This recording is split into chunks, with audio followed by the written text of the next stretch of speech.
Window? No, that's not it. Oh, that sounds like something new. Let's see.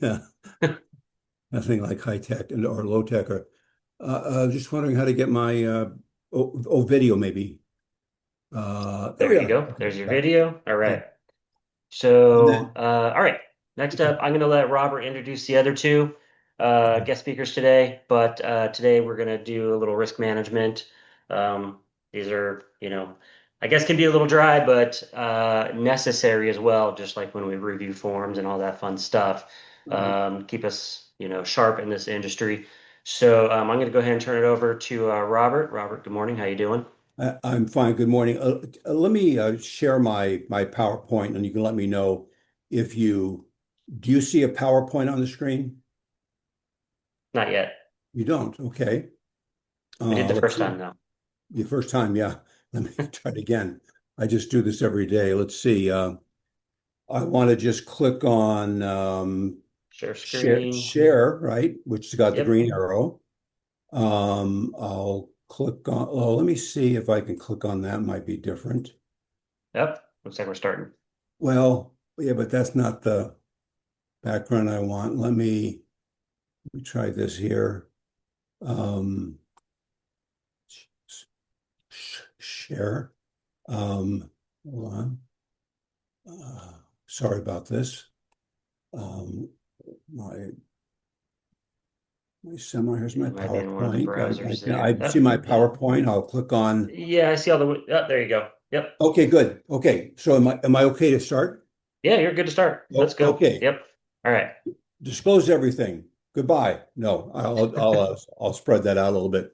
Anyway, my name is Robert Bran. Glad to be here, and I never go over time, so we'll be done. I was gonna say by 4 o'clock, but no, we'll be done earlier than that. And if you ever have any questions about this topic, you can call me or email me, copy in Travis so he knows what I'm saying and so forth. But I'm always glad to help. Um, and so you can all see the 85%, make sure we're on the same. Okay, so it's a Correct. big Yep. topic here in California and only in California, more in southern where we live than northern or central. But about 85% of lawsuits against residential agents are about something to do with disclosure of the condition of the property. I always like to, I don't know if everybody knows Gov Hutchison or who he is, but I if you've never seen him before, he just knows more. He's with CAR, he travels a lot. He just knows more about everything regarding real estate than anybody I've ever listened to. And anyway, great guy to see if you haven't before. So I do not sell anything to anybody at the seminar now or later. Um, I am sponsored very graciously by service providers. Here are their logos. And Lisa, let's give it another try on the mic. And Travis, you cannot hear her, can you? I cannot hear Okay, so do Lisa. you want to go out and come back in just in case? Just try it, and then I'll Yeah. come right when I see you. I'll come right back to you. We love technology. And then Michael, are you within hearing distance? Yes, I can hear you, Bob. Can you hear me? Okay, so Michael's with Elite Group Home Inspections. They're the largest home inspection company, I'm assuming in the world, certainly in the United States, and they're based here in Southern California. And take it away, Michael. All right. Well, not in the world, but we are the largest home inspection company in North America by volume, guys.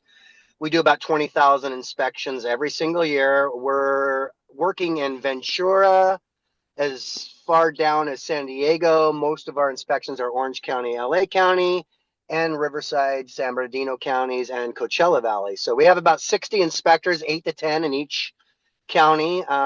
Each inspector does 2 inspections a day, guys, for 2 reasons. Number one, I don't want them doing more than 2 inspections because I want them to spend the time on the property that they need to and be able to talk to your clients. And number two, I want them to upload the report no later than the very next day. We are also a complete one-stop shop. We do home inspections, sewer line inspections, mold inspections, termite inspections, roof inspections, including roof certifications and a plethora of other inspection services. If you go to our website, eliteinspections.com, you could see 10,000 five-star reviews, and you could see all the services that we provide. We also provide the agents, the buyer's agents, with a list of prices for the things that we've called out, a general cost of repairs, if you will. And then we give the clients that order the home inspection a home binder app that they're able to upload the entire inspection report and all of their pictures and future receipts. When they purchase items for their home, they can upload the receipts to the home binder app. And then let's say 10 years from now, they want to go sell their home. They can actually transfer this home binders app to the new buyers that will actually get to see all the photos and all the receipts of everything that the sellers have done to those properties. So if you want to reach out to the Elite Group Inspections, you can call our 800 number, 494-8998, or better yet, I want you to call me directly. My cell phone number is 949-300-5932. I'll put it in the chat. Again, it's 949-300-5932. If you want to send your buyers my way or anybody who has questions, you can call me or text me anytime. I'm available all the time, 7 days a week, up until about 7 or 8 o'clock at night. So I appreciate the time. I'll send all my information in the chat, and everybody have a wonderful week. Awesome. Thank you very much, Michael. Appreciate it. And let me back up here. And we're going to hope for the best here. Can you say something, Lisa? Can you hear me now, Bob? Perfectly. Yay! Yeah. Thank you. Okay, your time's up. No. Okay, I'm so sorry. Really quick. Bob, thank you for inviting me to be part of this. Travis, I know you guys are all over California, but First American Home Warranty, who's I work for and have been with them for 24 years, same pricing, same coverage, the entire state of California. Really quick, it's home warranty. We're here to take care of the buyer and even the seller. We have seller's policies for a year after the close of escrow, and then they do have a renewal program. Just really quick, wanted to let you know we are offering a military discount because, well, here in California, we've got a lot of military bases, and also heroes, which would be our firefighters, our police, nurses. So we do have some discounts that we can offer at the time of placing the home warranty. And I would be happy to email you a link to our brochure and all that information if you would like to send it out to all of your agents. And Yeah. If you want to send it over, we can get it out. I would really, I can get that email from you, but I just want to say thank you so much for letting me be part of this. And I do work with quite a few of your agents with Rise. So I just thank you. And I know it's too big of a platform to open up for questions, but when I send my email, please do forward, and I would be happy to help all of your clients.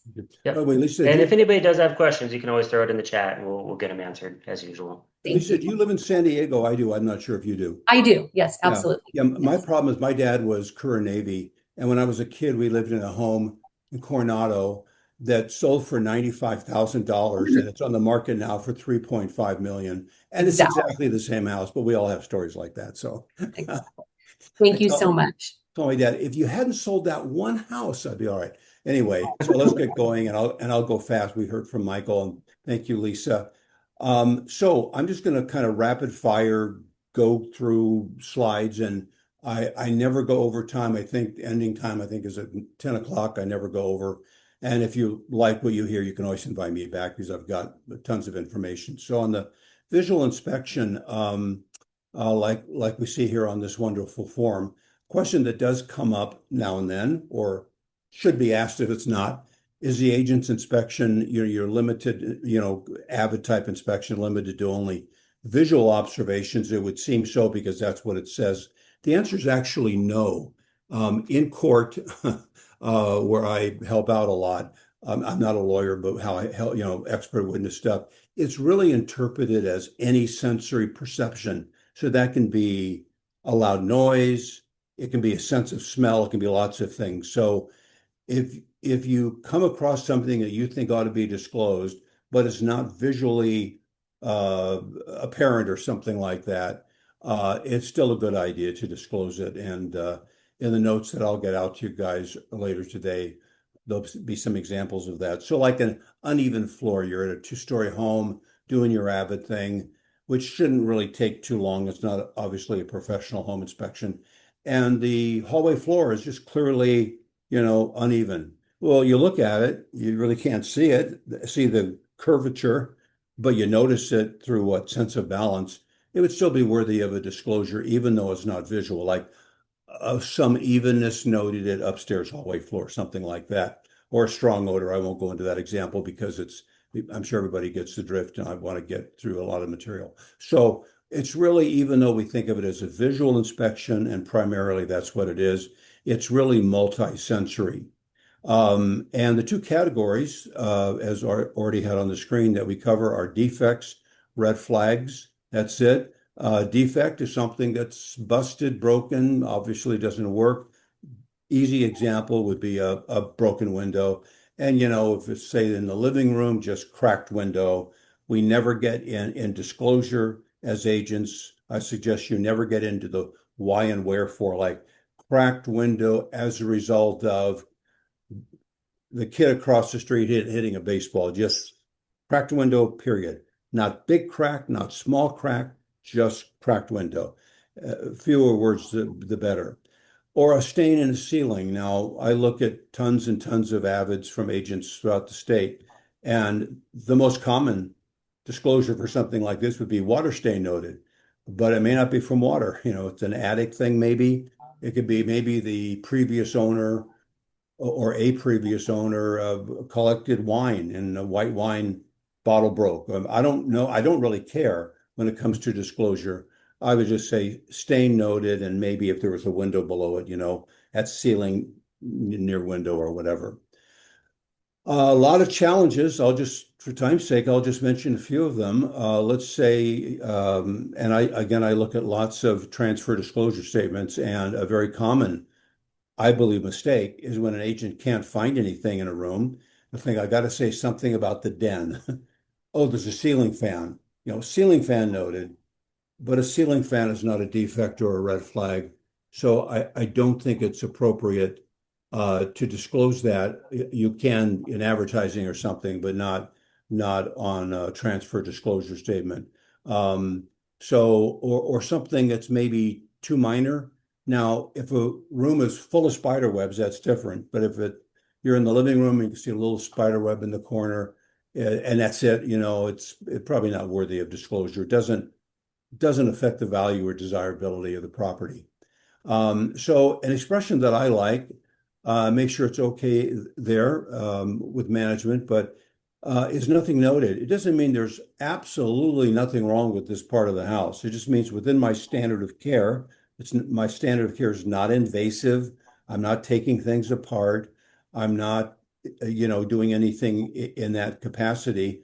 I'm just really taking a relatively brief look around.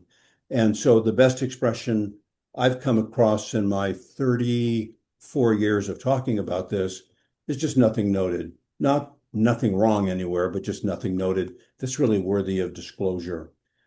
What do you do, though, when you have what might be called a happy problem, and that's where the home's in pristine condition and you're really doing a thorough job with your limited visual inspection, but you just can't find anything? And the question I get is, say, well, Robert, it's a 3,000 square foot home.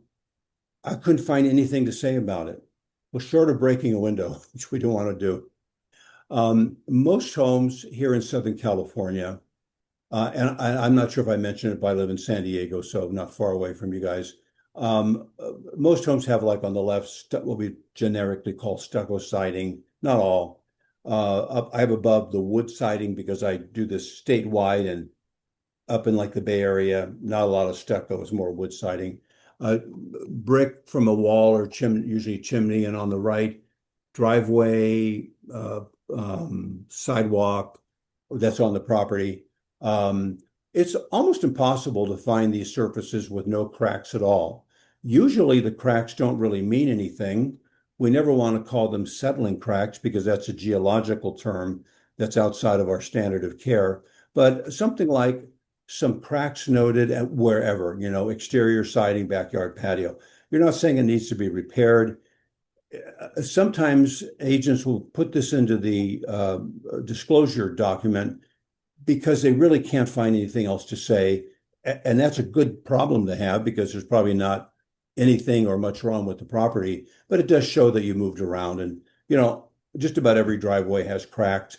You're not saying it needs to be repaired or it's a red flag. You just notice it. So that's a good thing to write down, in my opinion. If you're wondering where to write it down on the form, well, there's different options, but if you can't think of anywhere else to write it or you run out of room, don't forget we have the other observed or known conditions not specified above, and just about anything can be written there. Okay, what about things that are blatantly obvious and we think maybe I should disclose it, but anybody can see this and it's going to be an insult to maybe I don't know, the buyers by pointing out something that, just so obvious. But we still need disclosures to be there. And this is an example where we have a home on like the right, and I took this picture, I have no idea where I was in California, but obviously there's a school across the street. That is a disclosure issue because whoever buys this home you see on the right, I don't know where the list starts or ends, but there's going to be gridlock in the morning, sometimes extensive. The homeowner will not be able to get out of their driveway when the kids are being let out for school or being picked up. And there's going to be noise from the school. I don't know if they still ring bells or whatever they do, but maybe electronically. But even on weekends, there's going to be cheerleader practice, not baseball, basketball games going on, or badminton or something. So, but really, again, I'm not divinely inspired here, but a good disclosure would be just school noted across the street. Some agents don't mention that because they think, well, nobody could miss that. But we've got to mention something because a defense that a buyer could use is I had no idea there's a school across the street when I bought the home. And of course, the question would come up in court, how did you miss it? Oh, we found our dream home. We blocked everything else out. We just were paying attention to that. I wish somebody took me aside and said, there is a school there, and there's going to be traffic and gridlock and all that. So never hesitate, in my opinion, to make a disclosure because you think the buyers either have already noticed it or wouldn't mind. Here I obviously I spent a lot of time in Los Angeles, always a fun drive. So this is pretty close to downtown downtown LA. So let's say this is the subject property on the right. Some agents, either side of the deal, will not make a disclosure about the freeway being there because they think it's so obvious, that's a major freeway, that it's an insult again to the client's ability to see things. But a disclosure is a good idea. What we have to be careful of is we don't make a list because the list will never be long enough. And they can come at you, lawyer-wise by leaving something out. They're going to have noise, rush hour. You don't want to say noisy during rush hour because it's probably that close, noisy all the time. There's going to be maybe vibration from trucks going by. There are going to be people hanging around the on-ramp there, and lots of different things. But a good disclosure here, and when I suggest a disclosure, it's not the only one that could be made, but something like this home is adjacent to a freeway, period. Because if you mention the trucks are loud, well, maybe cars are loud too, or anything you come up with that's specific is usually not a good idea. Just freeway adjacent to property, near property, and that really means whatever happens at a freeway. And whatever would happen to you if you buy this home, being so close, is in that disclosure. So a good way to do it. Now, as I mentioned, I live in Encinitas, so many of you will know where this is. But I won't go into detail, but there has been, this is there's a Target on the far left and sporting goods thing on the far right. I think there's four buildings on not on El Camino Real. Anyway, it's in Encinitas. So somebody's buying one of these homes. An agent involved, or some agents involved in a transaction for any one of these houses, and there's lots more of them there, don't think anything needs to be disclosed because, again, it's like an insult to the buyer's ability to see. I mean, they've been in the backyard. There's a multiple building shopping center or whatever. Or maybe it's behind, I think on the left is a Target. And in fact, there was a threatened lawsuit. It didn't go all the way to court, fortunately, where behind Target, again, I only mention direction because where we all live, the agent had said for a home that was behind Target in the disclosure that there is noise from deliveries during business hours or something like that. But actually, Target and a lot of other big stores receive truck delivered and usually loud truck delivered items 24 hours a day, 7 days a week. So I'll give you a good example of a disclosure that could be made for this. I'll get to that in a second. But first of all, the main principle here is no matter how obvious something is, never think it's going to insult the client's ability to see or look or hear. It's always a good idea to mention it in a disclosure. It just has to be worded correctly, which I'll get into as we go along. Hey, Robert, I got a quick question for you. Oh, yeah, go right ahead. So we're stating the obvious here, but what about subtleties? Let's say, I live a few miles off the coast and we've got the wonderful train that, Yeah. blasts down, and really I can't hear it. But sometimes in the evening, or if it's a little windier, I can hear that train, Yeah. blow its horn as it Yeah. passes Tamarack. Okay. And it's faint, but is that something that you would recommend disclosing? I would, yes. And my wife and I go out to dinner a lot on, Restaurant Row there, right, probably around where you live. And it's good. And I'll get some notes to your office when I'm done, but it's good to say somewhat generic, like just not, there is, and you're not asking this specifically, but noise from whatever, that's not Highway 101 or whatever the street is there, during rush hour periods or when Target is open or something like that. We want to keep it more generic, and it's really this home is near a shopping center, period. Yeah. Because when we do it that way, it means anything that you might be affected by because of your proximity to that shopping center could be part of your life. It may bother you. It may not bother another buyers and vice versa. So just mentioning that it's there. So note that there is well, I'll use Target as an example, but that's just one store. There's a Target store across the street, or there are shops and stores across the street. And sometimes when something is so obvious, we think maybe I shouldn't disclose it, but we always want to because buyers, if they're in harmony with an attorney that isn't maybe all above board, attorney will say, tell them that you were so emotionally involved in the transaction and the house you wanted that you blocked everything out, and juries tend to believe that. So any homes along that, I call it 101, but whatever it is, the street we're all talking about, homes across the street with the train track there and so forth, I would just say, for the train, I would say there is a train track near the property, an active train track, or the shopping center. I'd say there are stores near the property and a shopping center, something like that. Kind of vaguely mentioned, but definitely mentioned. We just don't want to get into details because they can be picked apart. And in the notes that I'll get to, I have a couple of examples of that. So I got two other quick ones for you. Go right ahead. Yeah.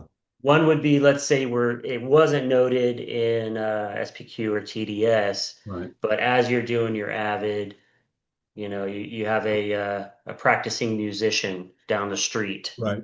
and maybe it's drums or maybe it's guitar or something. And would you put that on there, even if, obviously, if the homeowner didn't put that in, because there is section in there for, nuisances. Would you consider that a nuisance? Would you just consider that a noise that you should put in your AVID as you're doing your AVID and you're like, oh, wow, that is a little loud. I can hear it from inside this house. Right. That's a very good question. It's a hard one to ask because if it's normal neighborhood noise from, a motorcycle, a 17-year-old kid got a motorbike or something like that, or other examples we can use. If there's like a highway, like I think what that street probably could be defined as a highway. There is a busy street nearby or something like that. You got to keep it generic because there's so many different things that could create noise, and you can't make a list because you'll leave something out, and the opposing attorney will figure out what you didn't mention. So usually a more generic one. There is a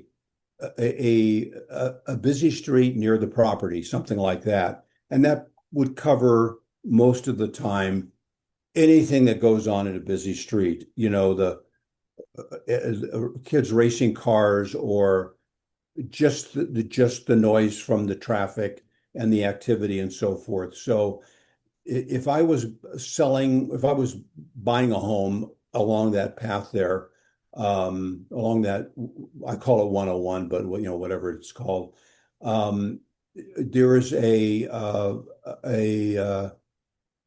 busy street near this property, something like that. And in the notes, I'll fine tune it to kind of apply to where you're talking about, because since I live here, I go to a lot of restaurants with my wife along that way.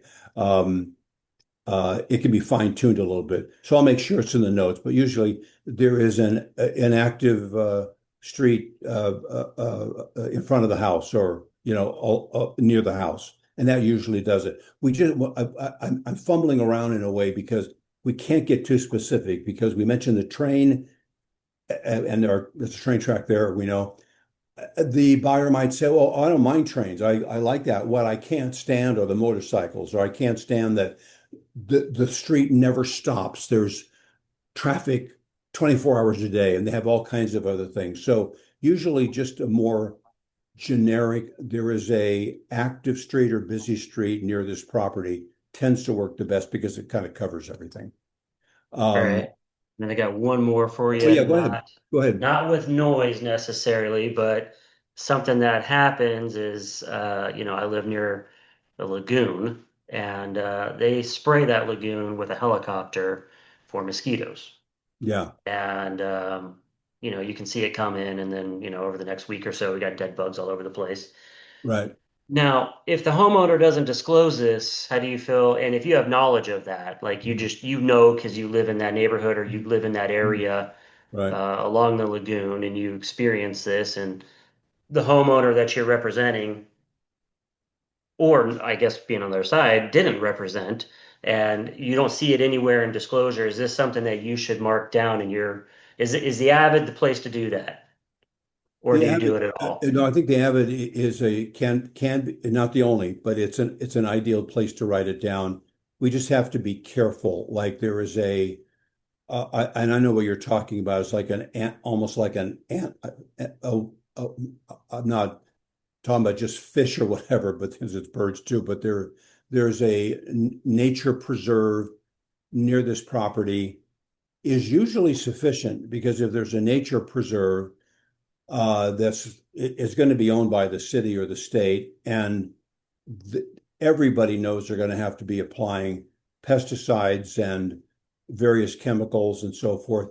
And usually a blanket statement, maybe there's a preserve, a water preserve across the street from this property, is usually sufficient, because when you have what we're talking about, I drive by there, like Manchester, whatever, to the freeway.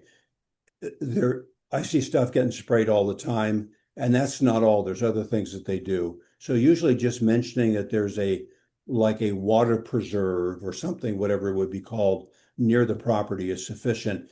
It would imply that whatever goes on at a nature preserve is going to be part of the buyer's life because they're so close to it. So I would say we could do a lot of examples, but I say a generic overview is better. We get too specific, then it can be picked apart. All right.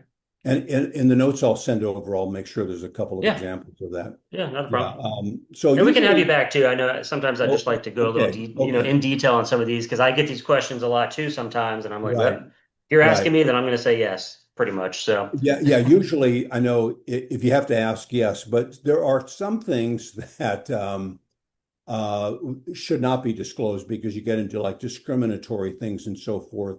So the answer is not always yes, but I know what you mean. So, but better not to make a list of specifics. It's a yeah, more generic. There is a waterway or a nature preserve, including water near the property.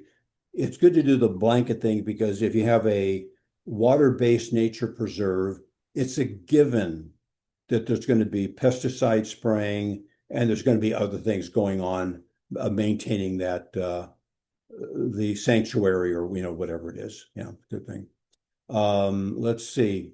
So something like that shopping center we're talking about on El Camino, uh, just a shopping center is located behind this property, I think is ideal. Now, that means that whatever happens at a shopping center, if it's close to the home you're buying, it's going to be part of your life, and that's going to be truck deliveries. There was actually an issue with, since I only mention this because of we all live here. Um, Target, they get deliveries 24 hours a day, and there was a lawsuit with a home behind it. I'd like to see the homes there, where in the sale, the agent disclosed that there are deliveries to Target, but Target closes at whatever, 9 p.m. or something. And I think it does close then, but deliveries don't stop. Usually they do in smaller stores, but not a big store like that. So it's just saying there is a large department store, even mentioning Target behind this property is usually sufficient because it means that whatever happens at a Target store or I'll say Ralph's, but they're not everywhere. A large supermarket is going to be part of your life, and it may not bother you. You may like the view. You may get used to the noise, but usually identifying what is there is sufficient because everybody knows that if you live behind a Target store, there are deliveries. You don't want to fine tune it like there are deliveries during from 9 to 5 because a lot of the stores have deliveries 24 hours a day. And I'll tweak that a little bit in my notes to make sure it's would have a good application. Good question. So taking a rough draft disclosure, which is a good way to start, and then come out with a final disclosure. A couple of tips on that, and the tips I give are free. You don't have to download anything. It takes like a half a minute. So let's say I'm in the kitchen and I see a couple of stains like this. Now, probably like you, if it was in the kitchen, I'm kind of on alert for mold signs and so forth. But if I saw something like this near the sink or refrigerator, let's start out with what we don't want to say and fine tune it. It probably is what we're looking at here, that probably two small black mold stains noted. But wording like that will be just torn apart by the opposition in court because two may be correct, but maybe not. Maybe we're missing something. There's no need to use the word small. We never refer to the color because there are, believe it or not, I've seen color specialists, expert witnesses go into court to say it's not black, it's really dark brown, or it's got some other thing to it. We, in my opinion, never want to write the word mold down. That takes an analysis. It's a living organism and it's in the mold family, way outside of our standard of care. So we end up with, I think, what would be an ideal disclosure. Let's say it's near the refrigerator. Stains noted at wall to left of refrigerator. We're not saying they're water stains because we don't know, but we're really just disclosing what we can actually see without adding any verbiage into it that we really could not confirm in court because we're not doing anything invasive. Okay, so rough draft to final. What about wear and tear items? Excuse me, like in an older home, doesn't have to be very old either. Peeling paint, wallpaper, scuff marks, faded, dirty carpet. Usually no disclosure. The home's 9 years old. Whether there's been kids living there or not, a 9-year-old home, unless it's being just everything's been changed over every 6 months, are going to have what we would call normal wear and tear. So it doesn't really rise to something that would affect the value or desirability of the property, which is kind of a guideline. So normally we don't disclose what you call normal wear and tear. If you start disclosing it in the hallway or the family room, you have to continue on, carry through and disclose that kind of thing in every part of the house. And generally, these issues do not affect the value or desirability of the property, which are the key phrases in whether or not something should be disclosed. So usually not, and you end up with way too much in the AVID. I don't mean you personally, but I look at lots of AVIDs where 95% of the information in it is unnecessary, could scare a buyer away needlessly because of the way it's worded, and it just fills everything up. And if a home is a few years old, the normal wear and tear stuff is going to be there and really does not need to be disclosed unless that item could affect the value or desirability of the property. Like if the sliding glass door is broken, it's all cracked up, that would affect value or desirability. I disclose that. But if when you're shutting the sliding glass door, you have to use a little bit, not impossible, but a little bit more effort to shut it, it really doesn't rise to the level of being worthy of disclosure, because then we end up being like too picky or whatever, and our AVID has addendums to it or whatever along that line. Okay, taking photos during the visual inspection. I'll tell you my opinion on it. It's not universal, but I've been at this for 34 years, and I'm pretty sure I talk about this topic more than anyone else in California, but there are, I'm not divinely inspired. Well, certainly during the agent's limited visual inspection, that thing you're doing to complete the AVID, I think pictures, well, I'm positive, but I'll just say I think pictures are not advisable because they're not required. Advertising, photography is a given, but in the limited visual inspection like the TDS or the AVID, there's no mention of photography. So I think if it's not mentioned, not mandated, it's better not to do it because then we're open to more litigation. So that's my feeling about taking pictures during the AVID. I don't think that they're not part of it. They shouldn't be part of it. If you got a kind of a big crack like on the bottom, you can just still say crack noted at whatever it is, hallway door, upper right corner. Not big crack, definitely not settling crack. That's a geological term, way outside of our standard of care, just crack noted, even though it looks pretty bad, but we're not going to say it looks pretty bad. And I'll skip the picture. Taking photos during the visual inspection. My personal feeling, and go with office policy, is photography, of course, is part of advertising.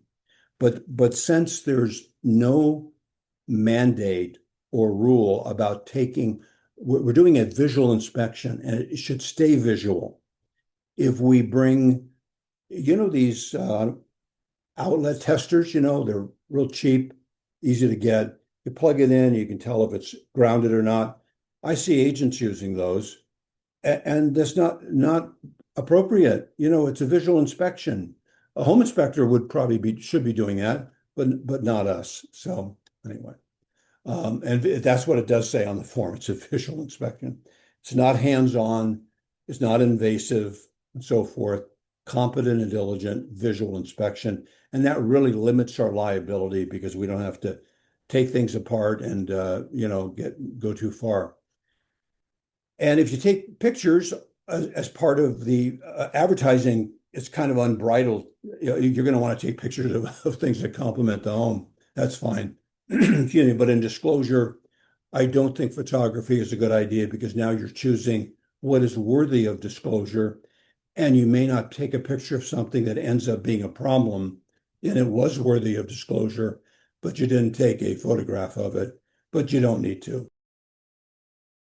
You don't need to. Photography is not required, in my opinion, should not be utilized in writing up and completing the AVID. The TDS, excuse me. One possible exception, something we see a lot out there, sometimes, say you have the listing, the garage is pretty good shape, but since the sellers are moving out and they're in a hurry, got a deadline, and they have a bunch of stuff in the house, it ends up in the garage. And this is what the garage looks like. So maybe this doesn't need to be mentioned because it's so obvious, but we would want to disclaim the garage. And companies vary on their wording, but something like extensive personal belongings prevented my visual inspection of the garage. And that usually is sufficient. That means, in a way, I wouldn't say this out loud, but to the buying or selling public, but don't come after me for this garage. I've disclaimed the whole thing. Now, if it gets cleaned out prior to closing and enough prior to closing, then the agent can return to finish it up. And some agents say, depending on your style, at no cost, when the garage is cleaned up or, the stuff, never call it junk, but materials are out, I would be glad to return to complete my AVID, my limited visual inspection, but it would be a don't come after, you're not going to say it this way. Don't come after me for the garage. I'm disclaiming the garage. And in the notes that I'll get to your office after we're done, I have some wording that I've found works really well over the decades of talking about this. Let me really quickly look at the chat area and see if there was, I'll just briefly look at it. Yeah, we've been kind of covering them as we go. Okay. Now, what would you do about I guess a locked door when Yeah, it's not a vacant home? Do you ask the homeowner to unlock the door? Or do you just let it be if the homeowner happens to be there? If the door's locked, I mean, there are different philosophies on it. The real strict one is a master bedroom door was locked at time of inspection. And that's it. And sometimes agents would say, if the door is unlocked, I will be glad to return. That's maybe not for some companies, but others a good idea. But if the door's locked, I would always mention unable to enter, bathroom or whatever it is due to a locked door. I'm not sure if that answers your question, but Yeah, mentioning that's locked, then yeah. yeah, Now, that's typically what I do. So, yeah, I normally don't tell anybody where I'm taking pictures because almost all of my speaking is outside of San Diego. But this is it's on Manchester and Encinitas. It's almost if you're going to go into Rancho Santa Fe, but and it's all changed in the last few weeks. But a vacant lot, I think it was 7-Eleven there or something across the street, and this was the launching pad.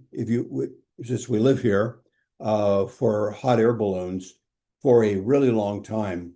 And there was a lawsuit where somebody bought that house you see there from out of state, wasn't told anything about the vacant lot. Of course, the first day in, they heard these really loud noises, which turned out to be the pumping of air or whatever it is into hot air balloons. But anyway, without going into the details, and they have some kind of commercial building going in there now. I think would that be on maybe Rancho Santa Fe Road, I guess, near Encinitas Boulevard, near Harvest Ranch Market, kind of catty corner. Then there'd be no disclosure now. But if there's a vacant lot and it's a hot air balloon airport, so to speak, it would be good to mention that. And it's going back years ago, not too long ago. The vacant lot behind the property is used for hot air balloons, just something like that. No details, not what could happen, just that's what's going on. So when the buyers move in and they see these crews of guys with 2 or 3 hot air balloons and it's kind of loud, they're not surprised. And almost every buyer that sues is a surprise buyer. Like, nobody told me about this, whatever. But it's a moot point here. I'm only mentioning this now because most of you probably recognize the picture, and 99% of the time, the pictures I show, the agents don't know where it is. Oh yeah, there we are. There's a balloon. I went up there. I went up on one once. That was enough, but I did go. My wife and I went up on one of those. It was kind of fun. Let me go. So in representing the seller, this question is a good one. Is there anything about this property that the neighbors are going to tell the buyers? Because, when you have the listing, you're really obviously looking at that property, but you don't live there. And then maybe there's something that goes on in the neighborhood. Maybe kids race motorcycles right in front of the house or something, and they don't when you're there. It's really a good question to ask. I'm not here all the time. You have a wonderful home, wonderful neighborhood. Is there anything that goes on here? Stating it in a pleasant way, if you can, that is not happening now because it's 1 o'clock in the afternoon. I'm standing here talking to you, but on weekends, does anything happen? And sometimes you get information that's valuable to disclose. I'll skip over the Christmas tree. Skip a long story there. Avoid completing the AVID during the home inspection. That's just a good principle. You want to do your agent rendition of a limited home inspection, preferably by yourself with no distractions. But if the home inspector's there, one of the worst things we can do when we're filling out our own agent's visual inspection, like you see in the top form, agent visual inspection disclosure, one of the worst things we can do is follow the home inspector around. Like this guy's looking under a sink. We don't look under sinks. I mean, there's a lot of things they do that we don't. But if we're standing there filling out the form as we should as a real estate licensee, we're seeing something that normally we wouldn't see. Now maybe there's an obligation to disclose it. So better to do it as much as we can on our own without other specialists being there or service providers being there that have a different standard of care than we do. Now, I never go over time, and I know we have about 5 minutes to 10. Is it okay if I go for like about 10 more minutes? Is that all right? Yeah, go for it. Oh, okay. And you guys have me, you can have me back. Most companies. Oh, yeah, that's what I thought too. I'd rather not rush things. So. Oh, okay. So just with my schedule, I can go to about 10 after 10, and you can always invite me back. It's yeah, I could do it, and I fine. could do it in person or because we're so close by. Yeah. So let me just check something here. I'm doing my agent's visual inspection. Let's say this is the master bedroom. There's a painting there, obviously. Based on this picture, I'm not there right now, but based on this photo, excuse me, I don't see anything to disclose. Now, there could be behind that flower painting something like this, but I don't move things out of the way when I do my limited visual inspection. So I'd have no obligation, unless somebody told me about it, I'd have no obligation or no responsibility for a failure to disclose that cracking because I don't move things out of the way. So it's a wonderful protection, liability protection for us. I'm in this room, let's say master bedroom. I don't want to move anything out of the way. I don't want to move clothes out of the way. If the closet is too full of stuff, I just say extensive personal belongings, prohibited a visual inspection of the master bedroom closet or something like that. So to kind of summarize this part here, always complete the AVID, in my opinion, go with company policy, but prior to the home inspection, better not to delay the visual inspection because the seller, whichever side you're on, is saying, we're going to get that fixed, because often they never get it fixed, or who's fixing it. And you don't want to go back and say, was the ungrounded outlet okay? You're not doing that kind of thing. So better not to delay the visual inspection because of pending or alleged repairs. Days later, a good idea when the home inspector's there and you have the buyers. In some states, it's the sellers that do the home inspection, their side, not the buyer side. But here in California, it's almost always the buyer side. Good idea to attend the home inspection, but sit it out. You've already done yours within your standard of care. You're AVID. Better to, go in the family room or living room or something, sit it out. Not a good idea to follow your client and the home inspector around, because the home inspector will be much more invasive than we are, and they will see things or uncover things that are way outside of our standard of care. we're not in a bathroom. We're not going to open up the cupboard below the sink and get on our hands and knees and dig through there. They might, but it's something that I'm not supposed to do. And something may be brought to my attention and it may be disclosed, but I don't want to be there watching it. Better not. It just increases our increases our liability. Now with my schedule, I can go for about 5 more minutes, but you can always invite me back because I, am nearby. Yep. Okay. Home inspectors in California, I think everybody knows this, but all of us should. Some states, quite a few actually, I think about 30, 35 licensed home inspectors. And so the expression, I recommend that my buyers obtain the services of a licensed home inspector is not a good thing to write down because there aren't any licensed home inspectors in California. So better not to use the term. And, it's an unregulated business. It's amazing to me that we're one of the few states that does not license home inspectors. There, I think 40 some do, but we don't. So professional home inspector, but just never licensed. And a good home inspector's had training and all that. And if you're trying to vet somebody, they will have professional certifications. They're not state issued or federal issued, but they've been to classes and that kind of a thing. Good thing to look for in terms of who you're going to recommend. So, and then if a home inspector, I won't get into too much detail, but really good home inspectors will belong to, and I'll have this in the notes, CREA, California Real Estate Inspection Association, a national organization, ASHI, American Society, and International is not as popular, but the one on the far left is a really good, not government, but private organization that monitors home inspectors, not from a legal standpoint, but trains them, gives them advice.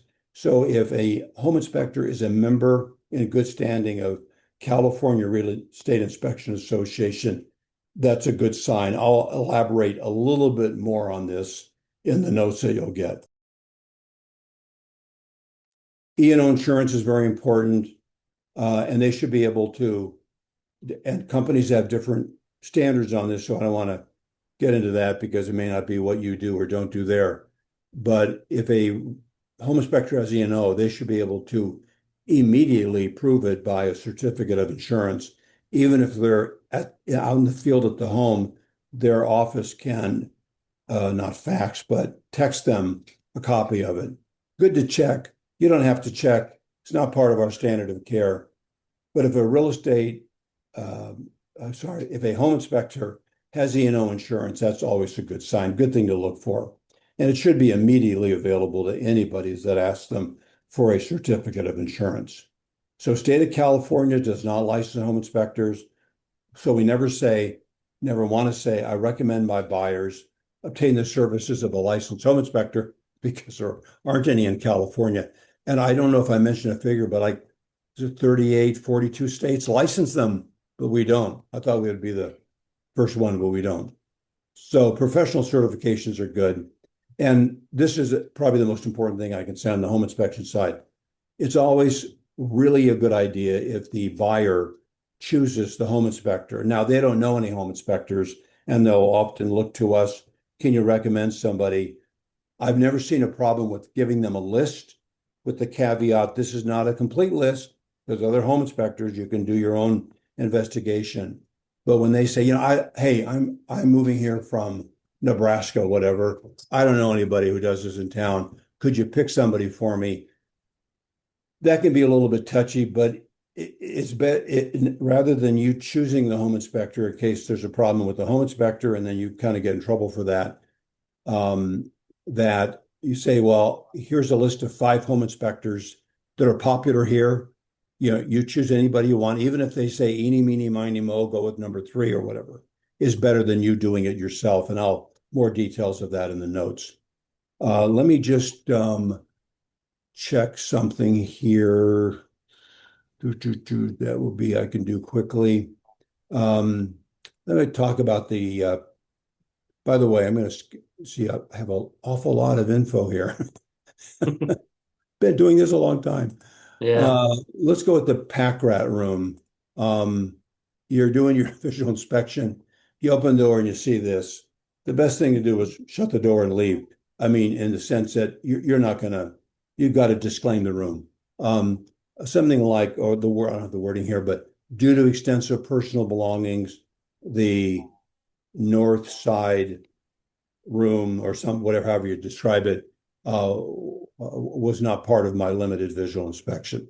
And then, the sellers can clean it out, and then call you back or whatever. But if it looks like this at first glance, it's not fair to you to be able to figure out if there's anything wrong or any red flags. There's too much stuff in the way. And then, when it all clears out, it may look like this. Now, you and I would probably say that's mold, but and I have mold certifications from years ago when I was in that business, but I would never mention mold, never write the word mold down. Discoloration noted, because saying, even though I think we could all bet money it's mold, it's outside of our standard of care. Maybe even extensive discoloration noted at wall. That's much better than going outside of our standard of care. And then extensive personal belongings, preventative visual inspection of the house, total or a part of the house, the master bedroom. Good thing to write down. Now, you can get called back. How that gets paid for or doesn't get paid for is, up for grabs. But it's a good thing to write down when you cannot get into a room or you open the door and think, I cannot be responsible for anything here. There's nothing. I just can't see anything. It's too messy or whatever. I'll skip the picture. Yeah, I've been showing this picture for 25 years. Same room, left, right. See the girl on the couch on the far right? I did this for 25 years and never noticed her. Somebody pointed it out.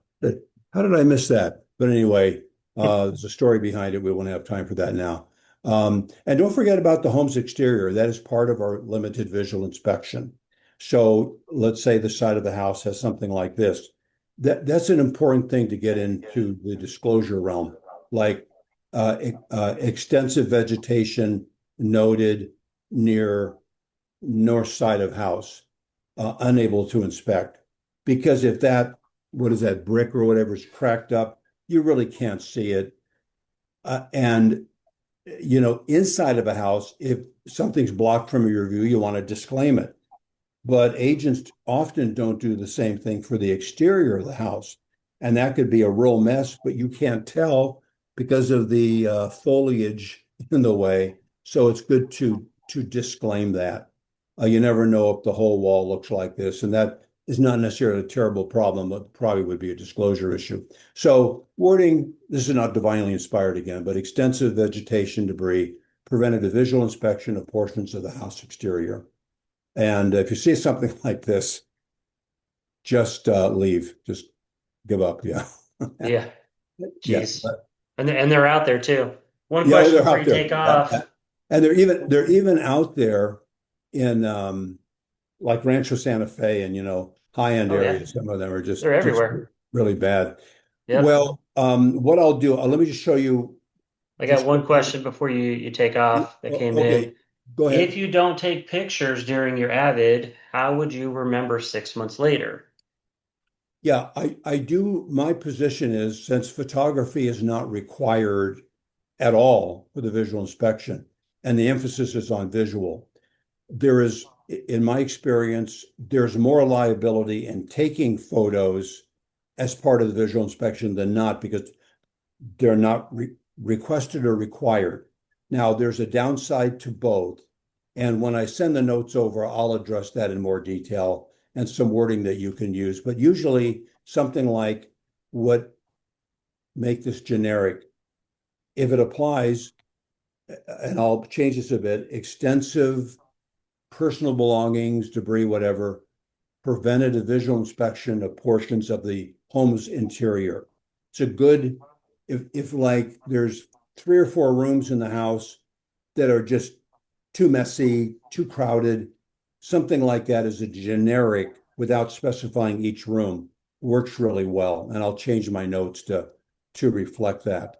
I think what he was asking is, uh, say we're standing in front of a judge 6 months later Yeah. because there's a post-closing claim.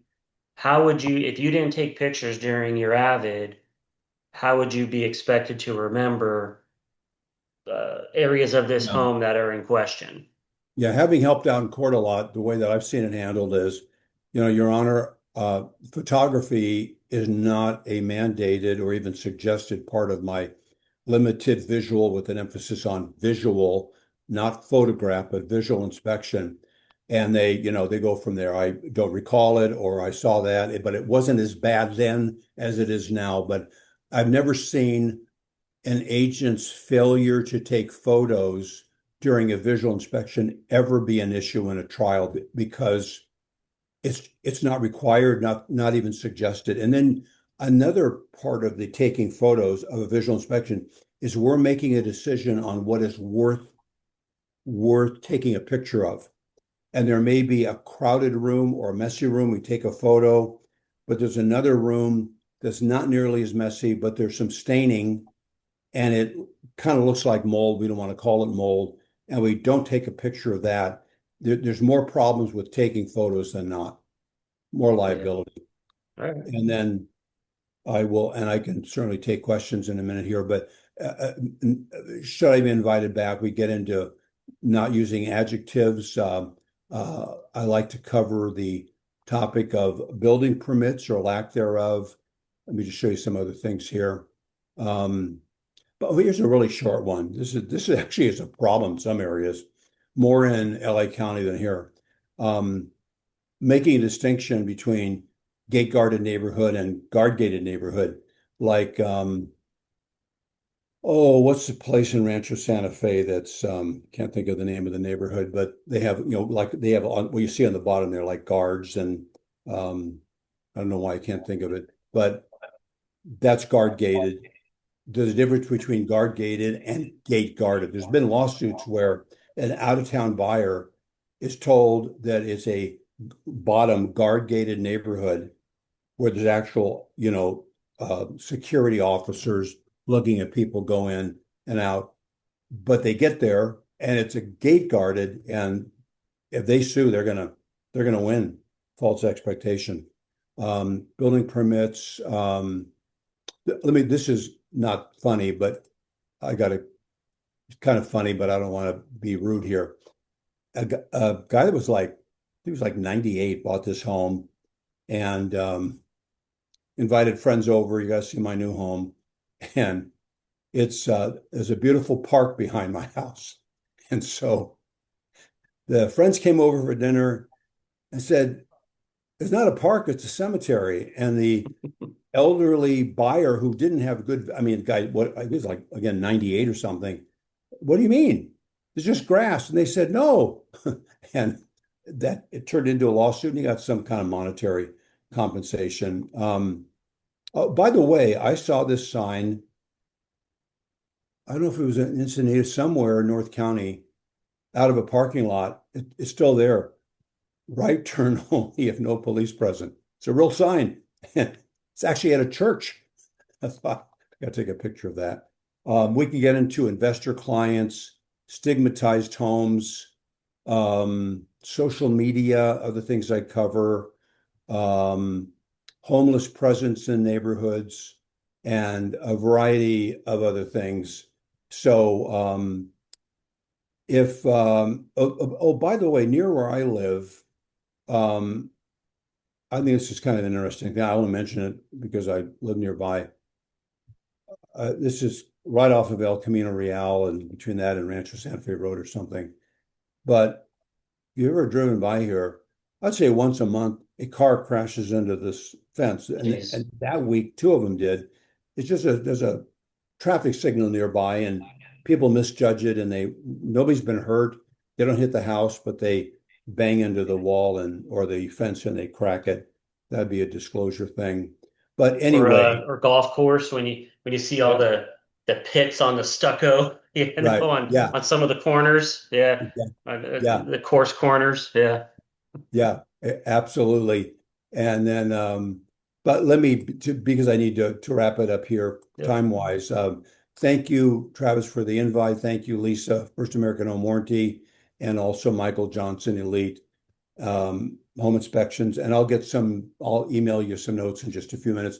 And if you ever want me back in person or on Zoom, just let me know. I just have a lot of info.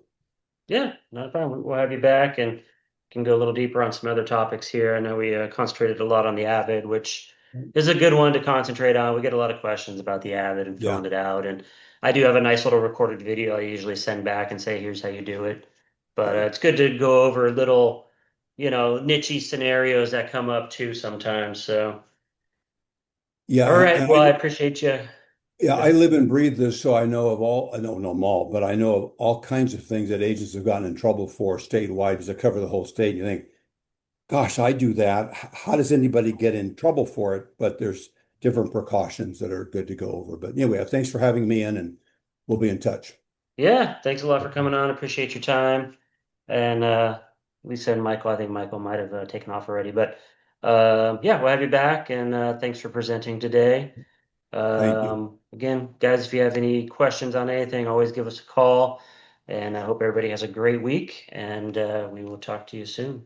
Okay, thanks. Bye-bye. I'm going to grab a quick question here. The property was advertised as furnished, but nothing regarding furniture is mentioned in the contract, and no furniture inventory is attached. Can the seller replace a bed that appears in the listing photos before closing? The seller also wants to remove a dresser that does not appear in the photos. Could the buyer object? So when it comes to items that are conveying with the house, it does need to be in writing what is being conveyed. Now, if you want to, in the case of a furnished house, if you want to say something that, you know, all items noted in photographs in MLS at this date and time would probably be how you could protect yourself a little bit with that, rather than noting down every single piece of silverware and everything else that's in the house. Um, it would be the same. MLS is non-binding. So what is in the MLS remarks doesn't mean that it's being conveyed. Even if in the MLS it says stove, washer, dishwasher, and refrigerator and washer and dryer are to convey or advertised as going with the sale, but when you write your offer, you do not checkbox those in the P section there. Technically the seller can take those because it wasn't part of the contract.